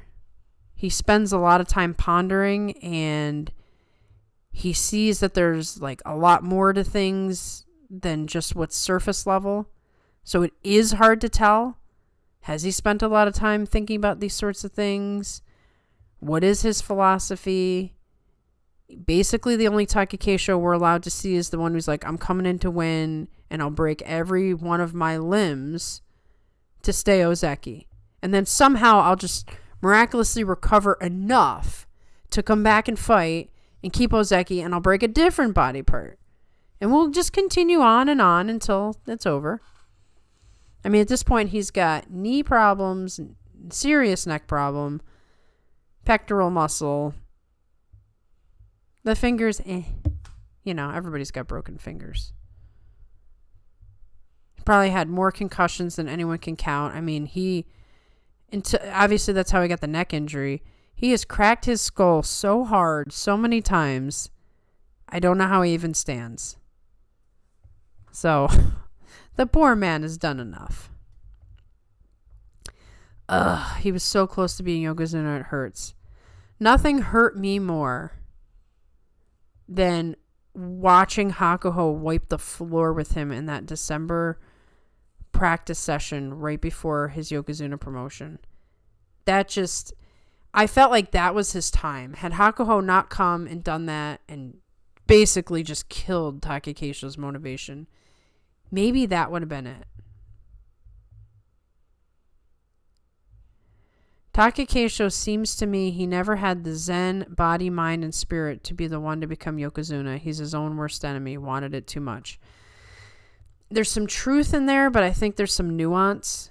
For sure, he wanted it too much. But a lot of things went wrong for Takakeisho that if it had gone differently, maybe we're looking at something different. His father idolized Takanohana to the point where he named his son Takanobu. And his father put him through the most crazy training regimens. And then Takakeisho winds up in, Takanohana's stable. He dropped out of high school. So he dropped out of high school for this. He's going to be trained under the great Takanohana. He comes into sumo and he wins all but one of the lower division tournaments. I don't remember which one. So he goes in and he just goes on a tear. And he's this young 19-year-old kid. He makes it up to Sekiwake, wins a Yusho at 21, makes Ozeki. It was a struggle to make Ozeki, but he makes Ozeki at a time where the other Ozekis were falling out. But right in the middle of that, Takanohana has his giant scandal, leaves sumo, and Takakeisho gets sent to another stable. Gets injured immediately after becoming Ozeki, and then has to make the decision of, do I fight on, or do I let myself, heal for 2 tournaments and drop down to Ozeki Wake, which is what he did. Gets his 10 wins, comes back to Ozeki, and then from there he just he did what he does. I mean, he fought hard, powerful sumo. And you do that long enough, and body parts are going to start breaking. So I disagree with the spirit. I absolutely disagree with the spirit part of it. I absolutely disagree with the mind. I think it's 100% the body. He's small, yet very big. Wear and tear on the body is going to be extreme in that scenario. He's had a lot of instability with the coaching changes. He's had some bad run of luck getting injured in your first time as Ozeki. And like I said, Hakuho beat the ever-living stuffing out of him the first time he was going for Yokozuna promotion. And he never recovered from that. I'm not saying Hakuho ruined his career. I'm just saying not every guy going to Ozeki went through that. In fact, none of the newer class went through that. Only Takakeisho. So it just wasn't meant to be. You know, a lot of guys told him, and I know this from all these different Takakeisho videos I've watched, a lot of his classmates laughed at him when he said he was going to become Yokozuna. You're too small. You can't do sumo. You'll never make it that far. And he's done the absolute best he could do with that small frame. I really think, like, when he has to hang it up, he just has to look at it as, I did everything I could, I gave everything I could, and I gotta walk away so that I can actually walk in my non-sumo life. Takakeisho is a good example of someone who would have benefited from the Kosho system. Absolutely. Absolutely. Still, every Yokozuna became Yokozuna because they beat their own worst enemy themselves, and pulling off a Hanka to win against Atami Fuji is not what a Yokozuna does. Oh, Leo, we can't go there, my friend. We can't go there. That topic has been discussed again and again and again. I know that you're new, so I will just throw one little thing out there. The Hanka is consistently accepted for extenuating circumstances. At that point in Takakeisho's career, his neck is toast. He did it, and it's over. It's not like he was... Takakeisho, prior to that moment, was one of the only guys who didn't Hanka. And he's had higher level guys than him Hanka him. He was the non-Hanker. He finally Hanked once his neck is broken. So, you know, wasn't great, but I'm not gonna say his whole legacy went to trash over a Hanka. That's not true. Kirishima got quite pasting from Teruno Fuji, and you might say that has been fading since then. That's true. I did forget about that. And Teruno Fuji, okay? Teruno Fuji, same old school punishing way that Hakuho is. So Kirishima probably got quite a... Yeah, that could explain a lot why Kirishima's all beat up now. So I'm going to give it to Kirishima then. I don't remember Hoshoryu going through that. That was extremely funny. Not the Hanka again. Just going to say Hanka Fuji went all the way to Yokozuna without a problem. It's true. Harama Fuji was allowed to do it without a problem. I didn't have a problem with him doing it either. He did it with quite a bit of style. Hakuho has Hanked a million times. Hakuho has done many, many sketchy things. He knocked Endo out with a forearm. Nobody's questioning his legacy. What annoys me is that Takakeisho is the only guy that people beat up on. It's very irritating to me. Takakeisho literally can do nothing right for people who do not like Takakeisho. It is what it is. And what it is Takakeisho is not... He's not people's style of wrestler. He's not good enough. If he was more dominant, you look right past the Hanka. It's just what it is. And it's human nature, and it's fine. I mean, like I said, I've gone through the gauntlet on this. I argued every point there is. I didn't like it, the Hanka, but I argued every point there is that his whole legacy should not be judged on one moment in time. Absolutely not. It's not fair. Nobody else is judged the way Takakeisho was judged on the Henka. Every other guy who's ever done it, and they've all done it, gets a pass. So I don't see how that's fair, but that's okay. I wish I got to see Hadamo Fuji before he retired. Yeah, I got to see him once. It was great. I just started watching sumo. Goeido had just gone Zensho Yusho, and here's this Hadamo Fuji guy, and I'm like, wow, okay, so this is the Yokozuna. Everybody else was out. Hakuho was out with an injury. Kakuryu was out with an injury. Yeah, it was Kakuryu, Hakuho, and Hadamo Fuji at the time. Oh, Kisa Onosato was there. And so it was only Hadamo Fuji. I didn't know about any of the other Yokozuna. And he pulls it off. He beats Goeido at the end, and I'm like, yes! I just started sumo, and I found my guy. It's Hadamo Fuji. He's going to be the guy I root for. And literally, a month later was a scandal with Takanoiwa, and he gets kicked out of sumo. And that was my introduction to sumo. I'm like, this is some crap. Like, I really like this guy. What do you mean he's forced to retire? What is going on? What is sumo anyway? It was quite a roller coaster to go through. And then, of course, it took a while before Taka Keisho got on my radar, because I'm pretty sure he wasn't even in the top division then. And then I was like, yeah, I'm going to root for this Taka Keisho kid, yeah. And then the Takanohana scandal blew up, and I'm like, okay. So I learned very early on how volatile sumo can be outside of the ring. He was very good, just not quite as good as he thought he was, an attitude thing. Well, yeah, I didn't see him fight enough to know for sure, but man, that whole scenario that went on in that karaoke bar, like that was some mafia stuff, man. Musashi Maru Koyo against Takanohana when the prime minister came to praise Takanowa. I can't speak.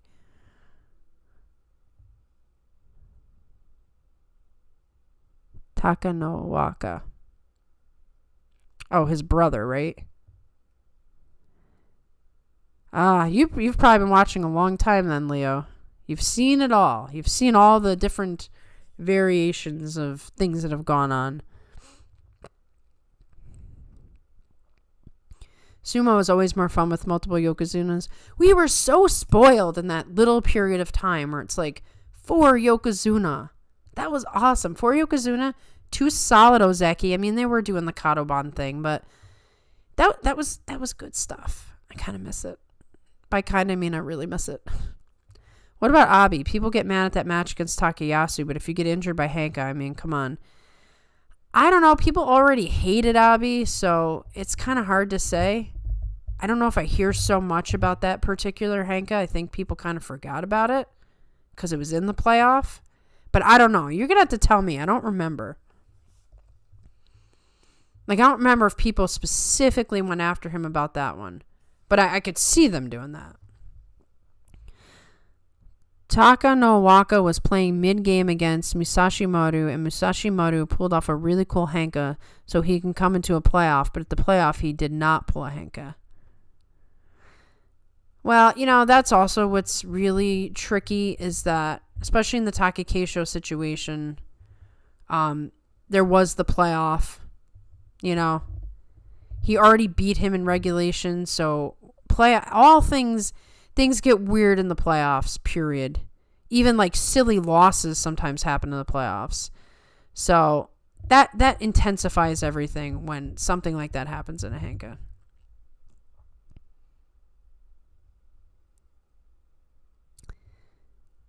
I got turned off early when Ama, yes, I do remember his name used to be Ama, at the time stated that people disrespected his Ozeki rank by trying to Henka him, then went out and pulled Henka on Hoshoryu.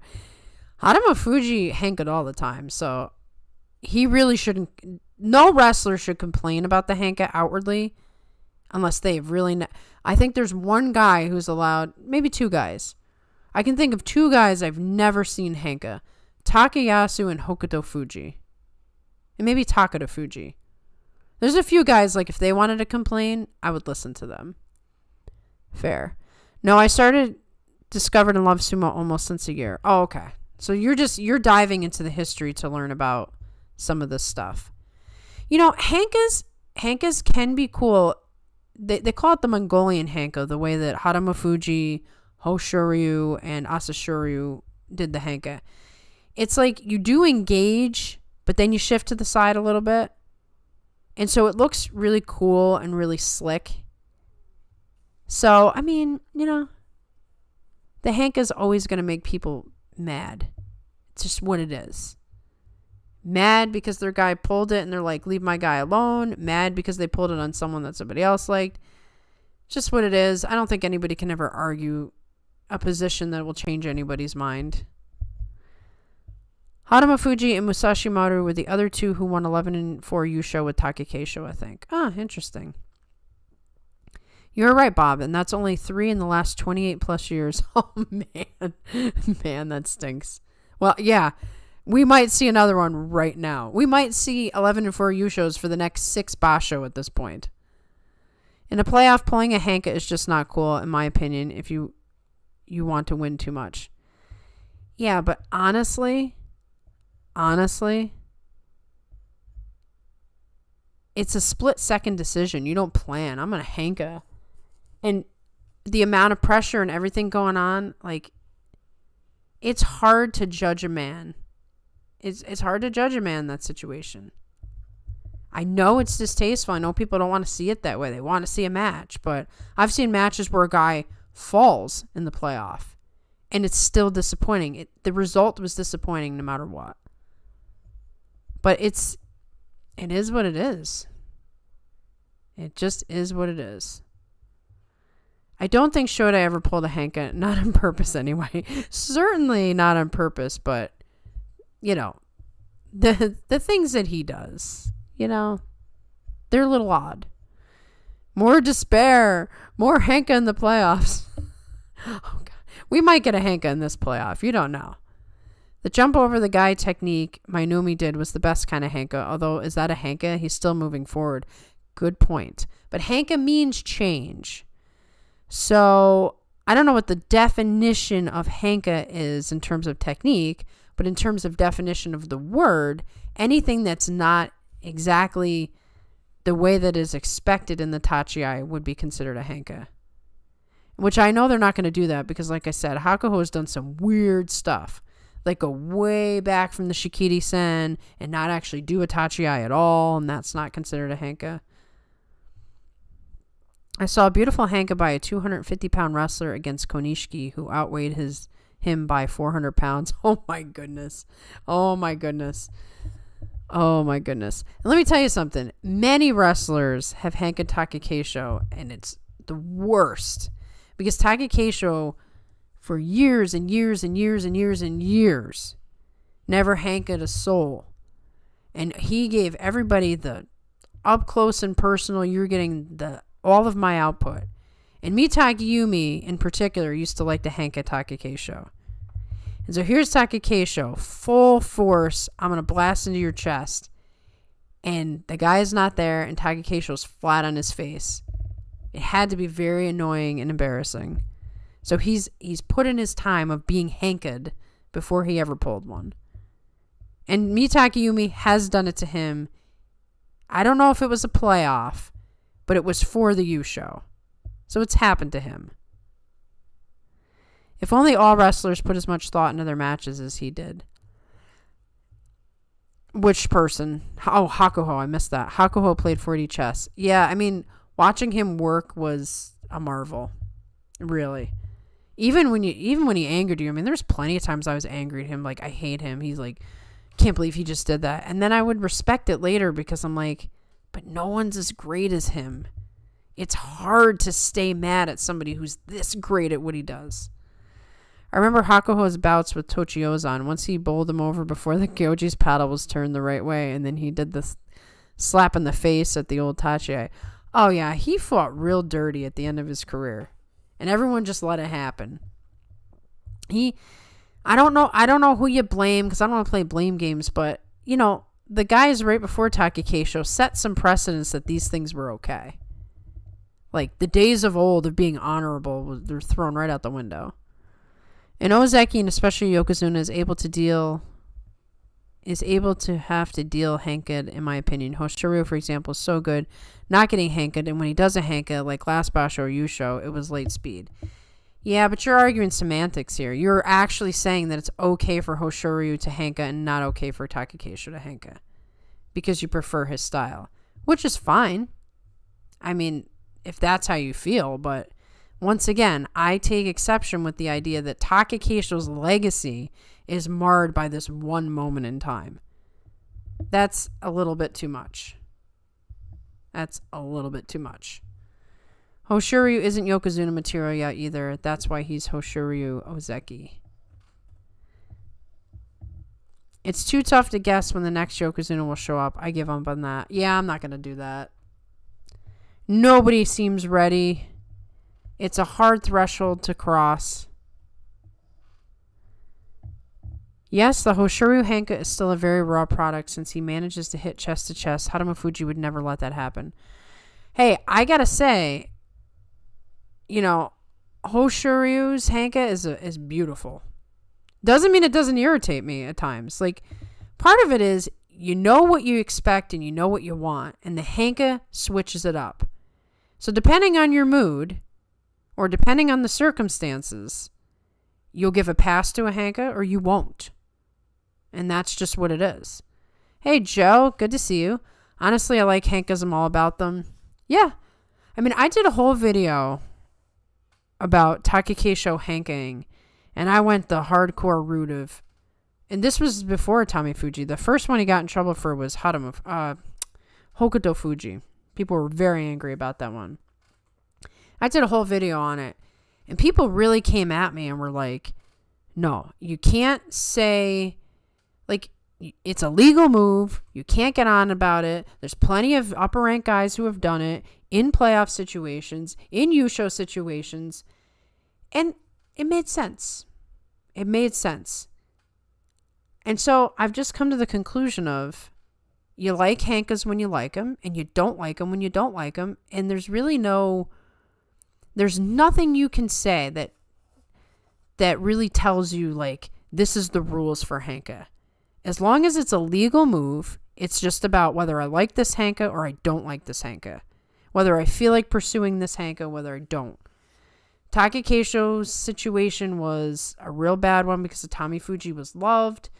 Opportunity for this young guy to win a Yusho, and they wanted it. And people had already been kind of turning on Takakeisho because he's not good enough. He's a fake Ozeki. Blah, blah, blah. All this crap that's like, would he have been watching Sumo for 5 minutes? This guy carried Sumo on his shoulders when all the Yokozuna and all the Ozeki just left him to do it. They're all taking vacation. They're all, oh, I'm a Yokozuna. I can stay out for 7 tournaments and then come back. Oh, you've got a broken neck? Too bad for you. You have to fight. Like, come on. Like, let's try to be a little bit fair here. I also remember on more than one occasion, Tochiozan slapped Ichinojo's face, but it was a mata. Ichinojo kept his Snorlax face on. I miss Ichinojo. I wish he didn't retire. Kota Nawaka had what was basically a Hanka last Basho. I was okay with it. I thought Hadama Fuji had a great Hanka. I just protest him and his fans pretending he didn't do it. Yeah, he has a great... That's a fair point. If you're gonna Hanka, you can't complain about it. Very few guys are allowed to complain about it. I don't understand why Takakeisho was so admired. I'm a Sumo fan since almost a year. I never liked him so serious. Because you didn't watch him from the start. You can't watch Sumo for 1 year and decide you know everything about this guy. Many of us... There's a lot of Takakeisho fans here.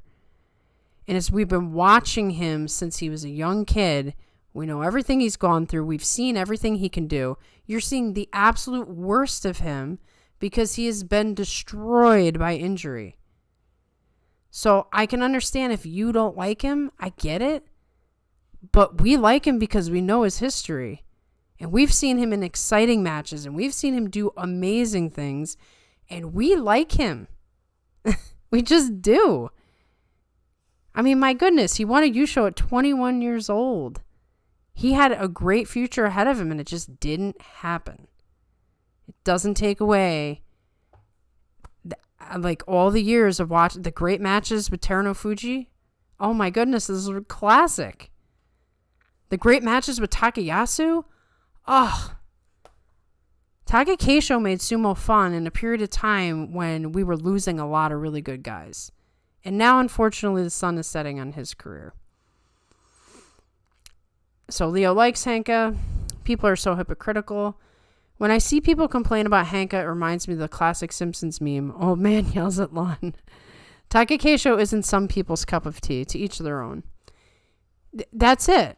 Well, I mean, if you look at the popularity poll, 50% of people hate his guts. And 50% of people think he's the greatest. He's just a polarizing figure. I'll take it. Nothing will change my mind about Taka Keisho. Barring him doing something insane, like, something you shouldn't do. Outside of sumo or something like that. But he's proven all he's need to proven to me. Ichinojo had a great Henka, but has a coach who wasn't Issei Gahama, so apparently he was forced to quit doing it.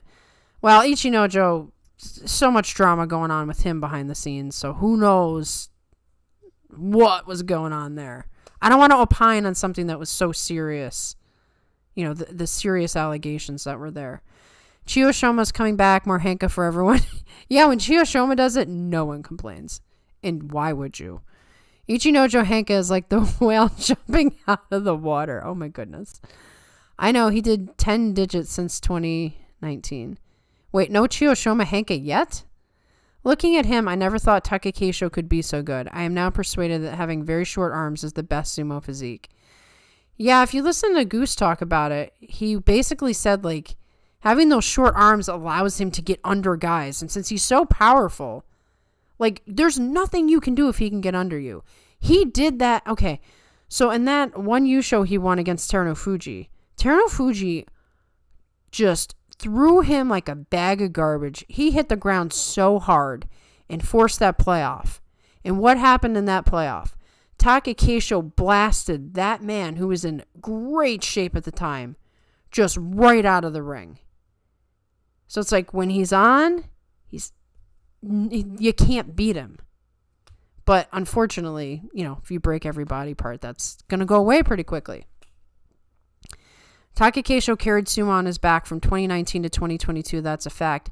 Absolutely. And if you were going through those dark days of sumo, you appreciated the fact that there was one top guy who fought every single day, despite the injuries, who carried on the Ozeki mantle, who did all the things that were required of him, and he wasn't a showboater, and he wasn't getting on there and getting a lot of, like, fan comments, and he kept a low profile. He just did what he was asked to do.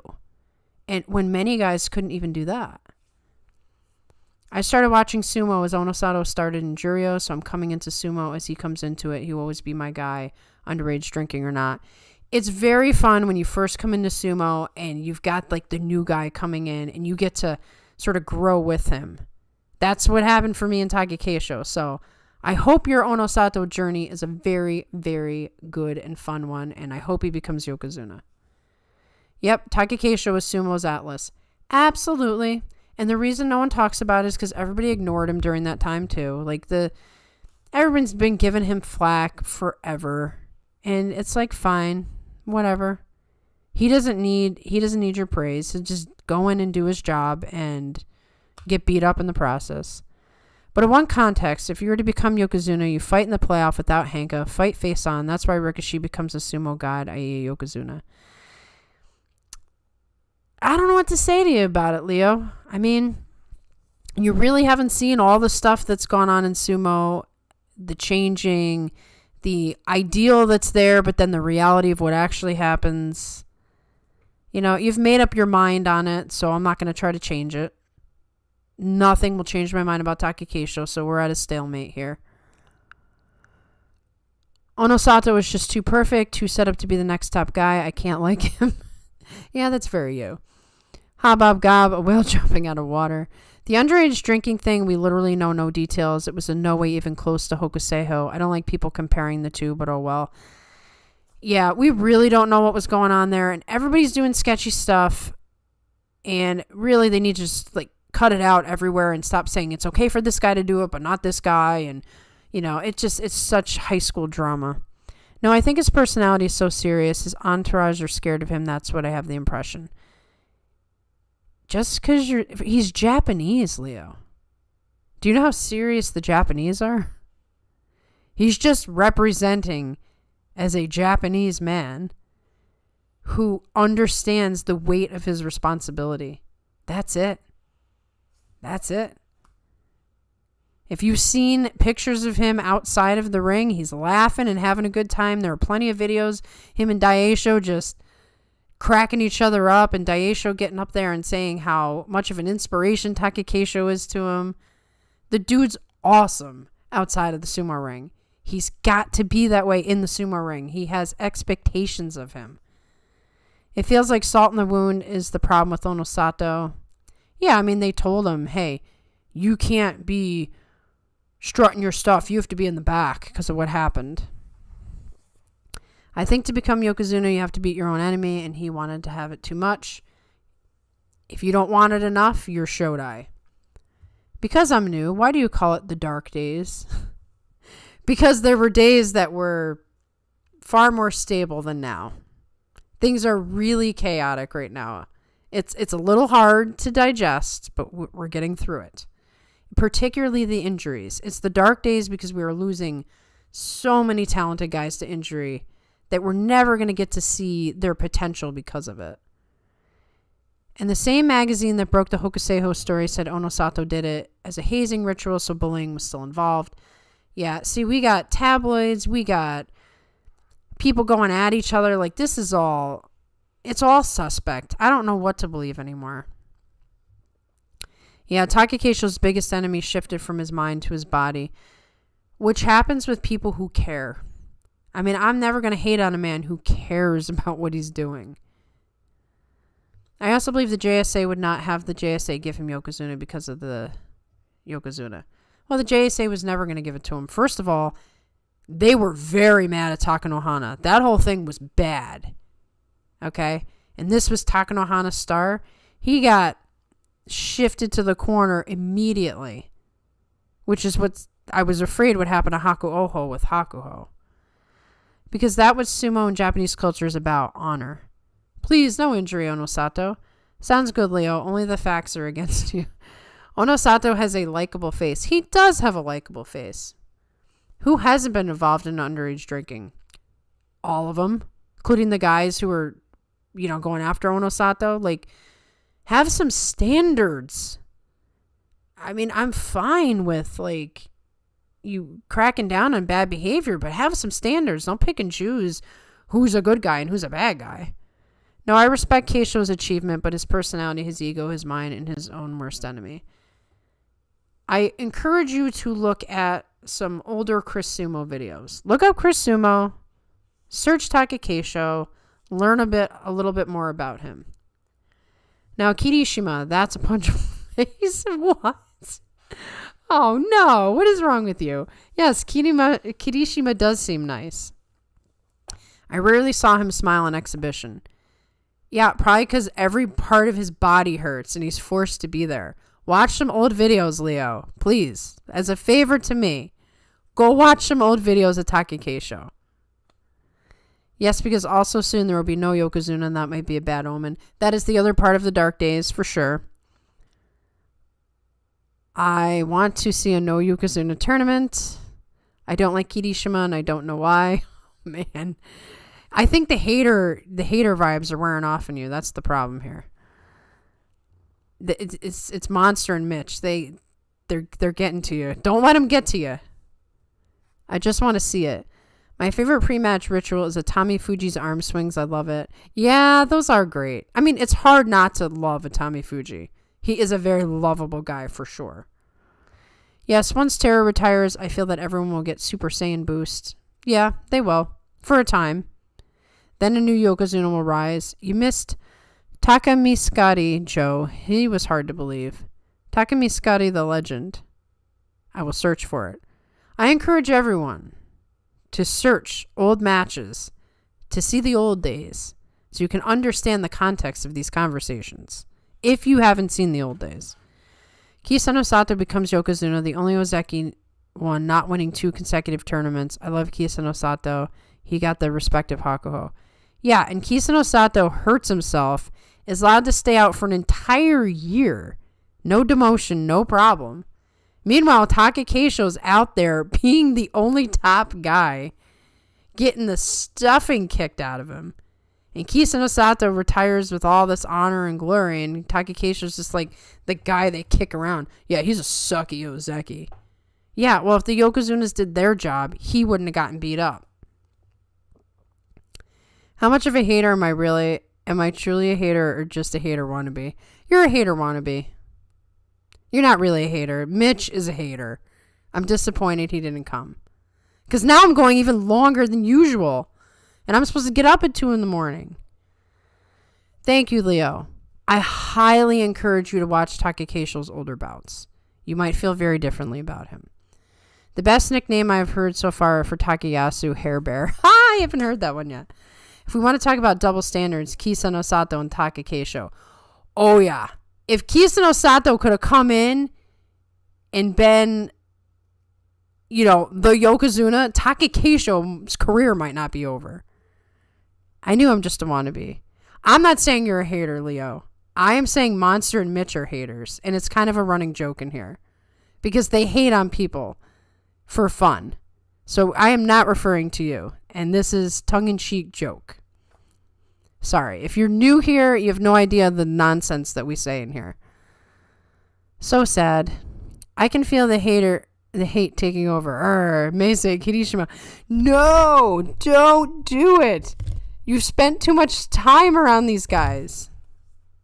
And Leo, you were certainly not a hater. Please get your sleep. We want you to feel Genki and keep doing things. Thank you, Jim. You're the only one who cares about me in here. No, I'm kidding. I'm going to call Kirishima Kiribayama since he's no longer Ozeki. Ooh, that's a burn, man. That's a burn. Whew. The hater energy is strong in you tonight. All right, I'm going to take Jim's advice. I really do have to get up at 2 o'clock in the morning. And it's 11:30. This has gone way longer than I had planned. But that's because I was having a real good time with all of you. It's super fun. Leo, seriously, all the best to you. There's no hard feelings about any of the topics tonight. We're cool. But please do go back and look at Taka Keisho matches. Thank you for coming in here, hanging out with us. There are haters in here. Apparently, Habab Gab has become one, and I'm a little disappointed. No, that's not what sumo is about. I never liked looking at any sport, but sumo actually saved my life because it's so deep. I am very sick. Well, I'm very sad to hear that, Leo. And like I said, I don't see you as a hater. We're just having a good time in here. And I'm glad that sumo is bringing something very important into your life. Like I said, I encourage you to watch some of the older stuff because we are kind of in a rough period of time in sumo right now. I fight for my life every day. Sumo has taught me what life is about. Well, that's beautiful. And like I said, I encourage you to watch some older stuff. Get really familiar with some of it. But you know what? Taka Keisho was hated by 50% of the population, so it's okay. It's definitely okay. I'm glad to hear that sumo is giving you something deeper.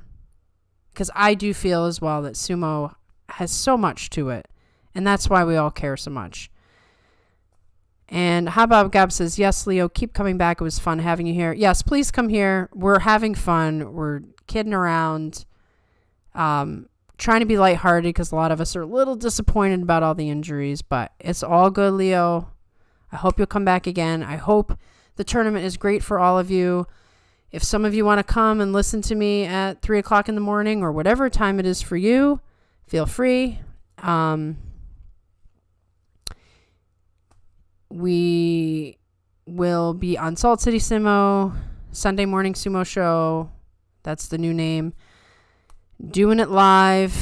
Gonna be fun. I hope I'm alive from having no sleep.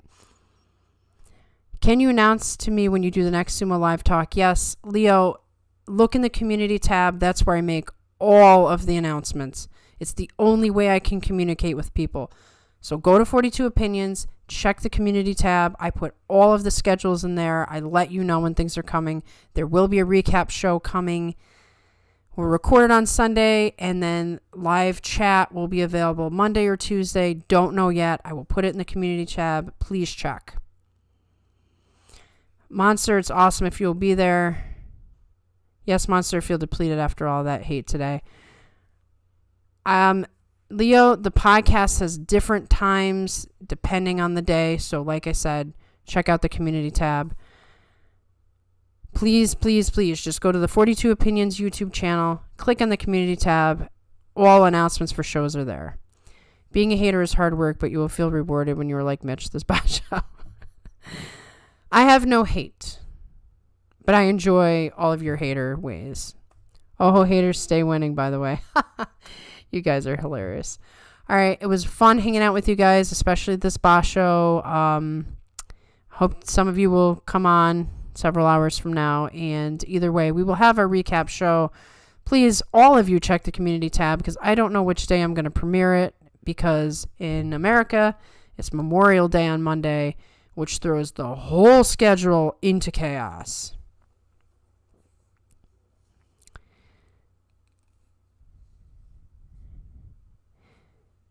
Well, Leo, certainly you can continue this conversation in the comment section if you want on this video when it pops up. And feel free at any time to throw some comments in the community tab. You know, I always throw some things out there so people can comment. So there can be other opportunities to talk about this a little bit more. Glad you came. Good night, everyone. Enjoy the basho.